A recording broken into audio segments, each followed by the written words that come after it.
Welcome back to the channel, fellers. This is the day after family day. I just want to let you guys know that I am absolutely, utterly exhausted. Sarah's exhausted. Will's pretty, for his first week full time, he's been here every day and we've been trying to mash a ton of content and capture everything. Yesterday was amazing. Honestly, me and Sarah have been talking about it since yesterday.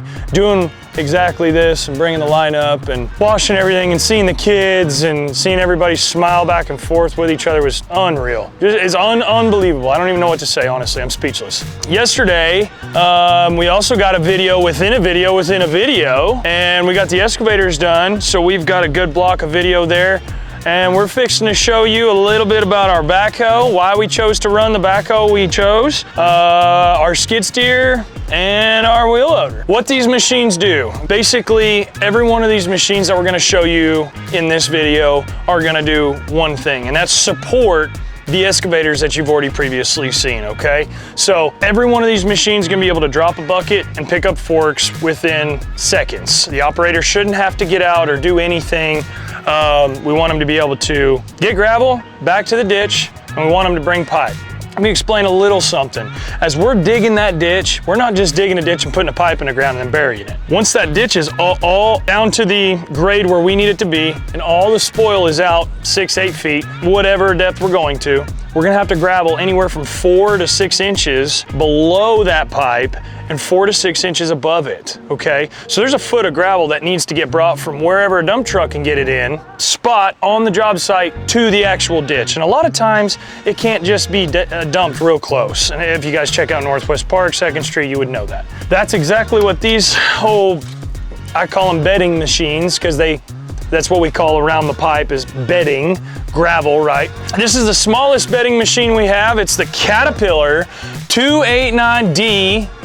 The big argument here is why didn't we go 299? Why did we go 289? Well, it's pretty simple. The 299, they didn't have no black. So come on, you know. Seriously, the 299, 289, only big difference there. 299 is made for you guys in the forestry world. Do not, if you're gonna go out there brush hogging and needing a high flow machine, cheap out on the pump and the hydraulics that's in this machine that's going to drive that expensive head all day long. Go get yourself a 299 or something like that. But if you're just gonna be moving dirt, moving gravel with this, a 289, you know, and trying to keep up with large commercial job sites, right? We're not using a small little skid steer. This thing's right at 12,000 pounds or 13,448 pounds right there. And so this ain't no 232 or 242. This is about as big as they come other than the 299. Yeah, actually it says right there, 289, 299, 299 XE. I do love, I'm gonna kind of bust on Cat a little bit once we get into the cab, but literally the design outside, I love. We've had this thing, I think this thing's almost got 2,000 hours on it. I'll check it once we get inside. You can tell with these cameras that they've got on them, the guys haven't been into it too bad. The paint still looks good. And as you guys know, skid steers take a beating on these job sites. They're usually shoved in the trees, you know, along tight curb lines. They're always getting beat to death. And man, this, other than that one sticker over there, we don't have any super gnarly, you know, scratches. I have though, I do want to add this. We just recently replaced all the shims and pins in and outside of the arms. We had a little bit of shimmy going on as you were coming into the pile. We'd have some side to side shimmy, so just had that replaced. Other than that, this machine has been really good on maintenance to us. I mean, it has been very inexpensive to run. Fuel efficient, I'm not gonna say good, bad, or indifferent, but it burns fuel, right? Coming into the cab, I run cab equipment on everything I got. I obviously do it on purpose. Anything that we're gonna own and I'm gonna run, it's gonna have AC and heat. Normally when I'm in a machine, it's gonna be pouring down a rain or freezing cold or burning hot, trying to help somebody in a predicament. I don't wanna necessarily be out there in the elements. Why should the guys, right? But I expect these cabs to stay clean, stay nice when we're in and out of them, which is not an easy task for a lot of the mud that we're in. I gotta bust on Cat just a little bit. Man, I just hate the width of the cab. There's so many other skid steers out there on the market that have, you know, width about them in the cab. And here I am sitting here talking about taking care of operators. I'm not a large man, but I'm a bigger feller. And I mean, being a bigger feller, 6'2", 235, I'm scrunched in here. I mean, I've got good height, don't get me wrong. I can't even stretch my legs out. And then these only go forward, not backwards any further, you know? I mean, I can probably slide the chair back a little bit more, but this is about what you've got in here. Other than that, I do like all the designs of the control. I haven't had any issue with the paneling, the HVAC controls, anything in here. This machine has done us very well as a month over month, no hiccups, no complaints there. Wish the cab was a little bit bigger, but that's about it. I do like my black kitty.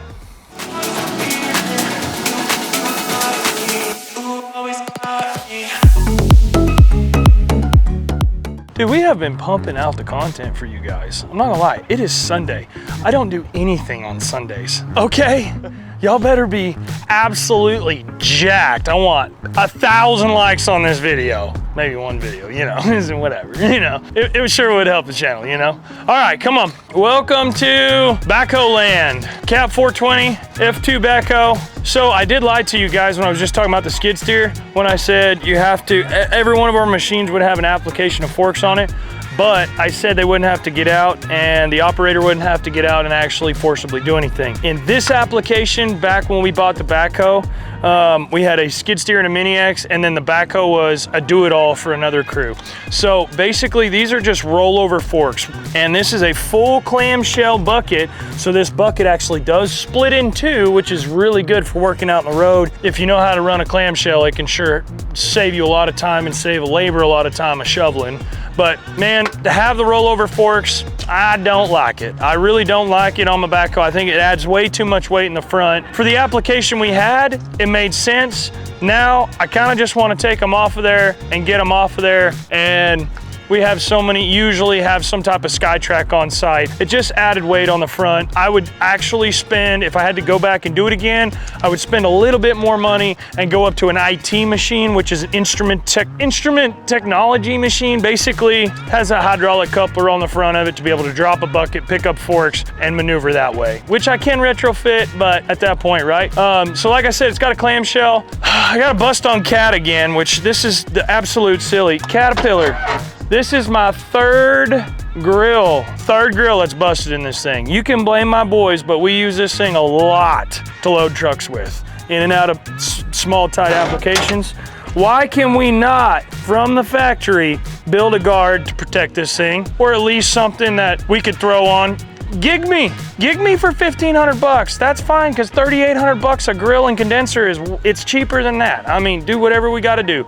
Fix this setup. Your little rubbers here, they don't work that good. Anyways, so I had to bust on them. Other than that, this backhoe has been great to us. Had a little transmission issue about 1,000 hours in. This is a really heavy backhoe. This is 23,000 pounds. Usually backhoes on a normal job site, a 580 case, it's gonna be about 18,000. So you got 6,000 more weight to break out. Yes, it's got more power, but at the same time, it's just really, really heavy. It's good in some applications like ourselves. We've got a lot of jobs that were tight knit, and we could road this thing in between job sites, so I didn't have to necessarily load it. But for you guys with your 1 ton and your gooseneck, absolutely not. I wouldn't go buy a Cat backhoe. This is for a guy that's gonna have a backhoe on a job site, needs a little bit of digging done, needs a little bit of miscellaneous done, maybe some trucks unloaded. This is your machine. For the guy that's doing a septic, throwing it behind your truck, don't go buy a Cat backhoe because it says Cat. Go buy anything else. I ain't gonna lie to you.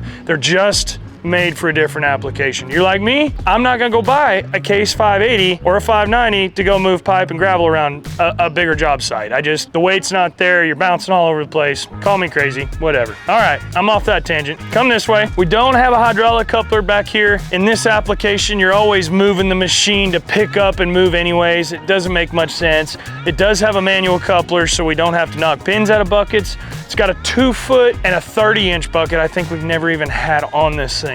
But basically, this thing's not even really remotely dug a whole lot of ditch from anybody sitting behind here, because honestly, the old timing way is the backhoe, and it's being phased out with these Mini X's and skid steers, and that's how we started, right? The companies that I learned from, I had to learn on backhoe. 4-stick, 3-stick. I didn't get no excavator controls in one until a long time. I had wobble stick backhoes. I mean, it is what it is. You got the tools provided to you. You had to get the job done, make some profit, keep your job. That's how it was 5, 10 years ago. Another bust here on Cat. I am not replacing this window again. This is like, look Cat, look my count up. This is like 5 or 6 windows I've replaced. When these outriggers come up, another. Don't put a window here. Totally get it for visibility, but you're just throwing rocks into glass. It costs us money, it's silly. I busted on Cat for a few things, but this is one thing I can't bust on Cat for. I have been in this cab myself for 8 to 10 hours. Okay, this is a very spacious cab. You're in a workstation. You're not just hopping on a piece of equipment to get something. A man's got a little bit of storage in here. Good God, let's not. Okay, so you're supposed to have storage in there, and you know, you got 3 or 4 cup holders, a nice radio. I mean, you've got a nice workstation. You got, you know, somebody's gonna be in here all day long, right? I gotta say, from the Cat 289 sitting next door in the skid steer application compared to the backhoe, it's a wishy-washy deal, but I love the cab in this backhoe for sure. Always have, and it was one of the reasons we went with it other than John Deere. HVAC controls, as you can tell, the skid steer wasn't tinted. Everything else in the fleet is tinted. You can see it's rather dark in here, right? Well, it's awesome. My guys can actually take off their sunglasses in a piece of equipment and see clearly what their man on the side of the ditch is trying to say, or you know, the communication. They need to be looking elsewhere, not trying to keep the sun out of their eyes or worried about how hot or cold it is in the machine. Spend an extra $700 to $1,000 per machine, get them tinted. It saves on your cabin filters so much. It saves on your operator fatigue. You might get a little bit more production out. I know it sounds all crazy off of one little old $700 investment of just getting this machine tinted, but I promise you, it's the little things that pay off in the long run, and the guys appreciate it so much. And you know what? It freaking looks fire. So I don't know what to tell you. I know just about every backhoe does this now, but this is usually my routine. Oh, these boys don't know how to fold these out in a way so you can swing your knees around, and then you hit this little pedal in the floor and all of this comes right to you. And I love how you can be anywhere you want to sit. I can be sitting right here, or if I'm really out over here, I can bring the controls right to me. I've always loved this system that since it's been going. Outriggers are right here. The locking mechanism is a little least to be desired. I wish we had a little bit heavier duty locking system rather than just this cable to a latch. I don't love it. And if you're gonna have this amount of weight on a machine, that's a lot of weight hanging off the back of it, and the only thing it's sitting on is on that little lock. And if that mount isn't secure, you're gonna be putting pins and bushings and stuff, which is absolutely senseless if they just design their machine a little better. This bucket, you can tell, obviously, it's about 6 foot across. I wanna say it's 76 or 72 inches across.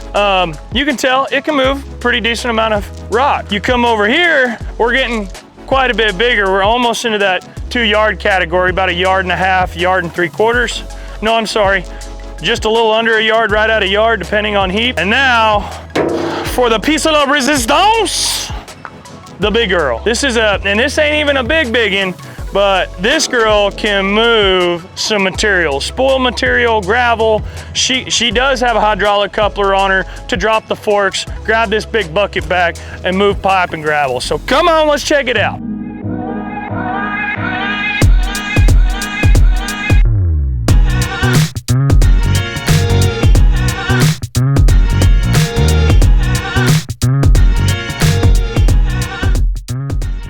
The Komatsu WA200. This was an investment.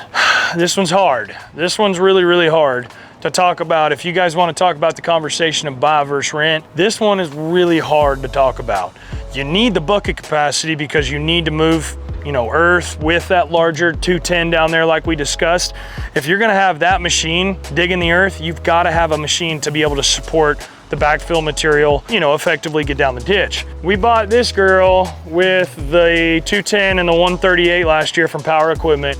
There's another large utility company here in town. They have about 11 of these, and they're obviously a very large outfit, but going off of what works for him, and he's got 8 or 9 utility crews, this is their, you know, basic big machine for running most 8-inch applications, right? I bought, for the main reason of wheel loaders, you can buy them at 3,000 or 4,000 hours on them and still have good machines. And the way that my guys are starting to take care of machines, this thing should last us a very, very, very long time.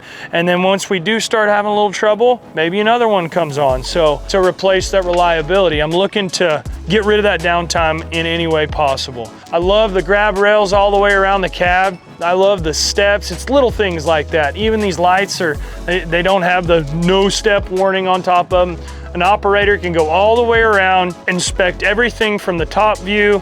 He's got steps on this side, step up there, easy door access. This thing has a awesome camera view, full-time camera view. I'll show you in just a minute inside where that monitor is. No matter if they're going forwards, backwards, they can see. It's obviously not a full 180 either side, but I mean, it's almost bumper to bumper, you know? So love the design. You can see that we haven't got into it. This thing's got about 1,000 hours on it. They haven't been backing it into anything with that nice camera. Big panel doors, heavy, nice panel doors. You can see that big old motor in there. 11/22/22 had 416 hours on it, says that filter right there. So she's gotta be coming up on that 1,000 hours pretty quick. But you can see nice steps to get my maintenance guy in. Komatsu is, you know, not just power equipment here in Springdale, Arkansas we've partnered with, but Komatsu is doing exactly what to serve the owner and the operator in everybody's, you know, book. This is something I can pull on to a job site. The boys love it. I love it from an ownership standpoint because fuel efficiency, I can watch every diagnostic from my Komatsu right from my desk. It's a game changer. I don't know how else to say it. It really, really is. So you can tell just by the size. This is a hydraulic coupler on here. So like I told you guys, we can drop this bucket off that coupler, grab them forks, and we can move some weight. We can move trench boxes around. We can move a lot of various things around with this thing because of the capacity and how big these things are. I mean, this is a little girl, but it ain't no little girl, come on, you know? Don't be hating. All right, guys, this is about as easy as it gets. This big monitor right over here is what I was saying. Man, boys, woo-wee! Come on now. Let me get that dust off for you guys so you can see what's going on over here. Hey, if they're dirty, they're working, come on. So this is full-time view of what's going on behind them. When you're up here, I mean, Will can probably attest, I mean, the size of it is pretty intimidating for just a normal human being that if you're not around it. For me, I can hop in this thing, I'm in a skid steer again, honestly, you know? I mean, the usability of it in here with that monitor, being able to see everything behind you and the operator can see everything around him. You can't not do it without a wheeler. I don't know how to explain that to you. But very, very simplistic, double brake, clutch brake. You've got steering wheel and you've got your loader controls, and everything's done by a push button right here, forward, neutral, back. It's that simple. You raise, just like any other old wheel loader or backhoe or anything. And I just really like the comfort in here. You got a nice big cab. They haven't gone crazy on radio and everything else, but they have, you know, thought about mirror placement. It's just the operator sense that these guys are really gearing with these new gen equipment that I am really behind. Obviously. Oh yeah, feller. You betcha. Thank you so much for checking out.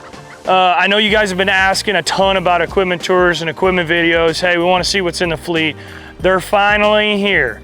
As you can tell by this beautiful lineup, we've been bringing you the excavators. Now we've done what we call the bedding machines, the support machines, our beautiful skid steer, backhoe, and wheel loader. We've got one more video coming at you about this brand new dozer that I've been waiting to talk about, have the time to talk about. And don't you worry about truck drivers, we got you one coming too. We're gonna be breaking down all the dump trucks, why we run what we run on that side, coming to you very shortly. So smash a like, hit that subscribe button, drop some comments down below. Let us know what you want. You want us to go further in depth on these guys? We'll break it down for you. Just drop us some good comments and we'll get something back to you guys. Thanks so much for watching. We'll catch you next time, fellers.